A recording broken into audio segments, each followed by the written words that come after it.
السلام عليكم الإخوان، تحية طيبة للجميع. كنتواجدوا بسوق 2 دولجة بتاريخ 15 شهر 9 2025. أشوفوا الخيرات ديال الزيتون الإخوان، الخيرات ديال مسلالة. الولجة هي السوق الأول في المغرب اللي كيدخلو الزيتون، كيدخلو مسلالة تبارك الله. هانتوما كيما كتشوفوا الخيرات، وسوق على سوق كتزاد لا كونتيتي، سوق على سوق كتزاد الزيتون تبارك الله. هانتوما كيما كتشوفوا الخيش عامر، ها العرم تبارك الله، الخيرات ديال مسلالة. السوق ديال 2 دولجة، جماعة الولجة، دائرة قرية با محمد، إقليم تاونات. ها الخيرات تبارك الله، ها الصنادق، ها الخيرات ديال مسلالة. اللهم بارك وزد في ذلك. هاي باش تعرفوا الخوت هادي راه ديال السقا، لأن مسلالة البعال مازال مسكينة خصها الشتا. نطلبوا من الله سبحانه وتعالى يرحمنا عما قريب.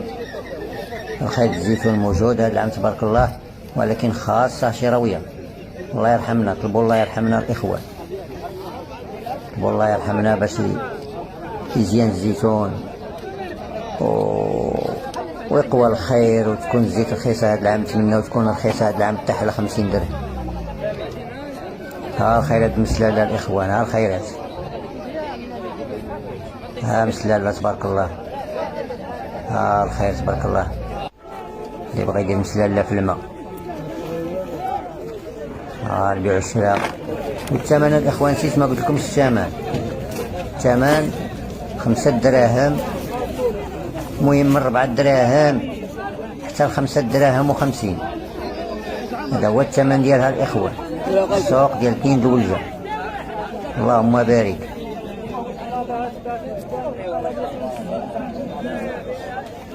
ايوا قولوا لنا الاخوان واش دخل شي عندكم زيتون. انا ما كنظنش دخل الزيتون في شي منطقه، لان المنطقه ديالنا ديال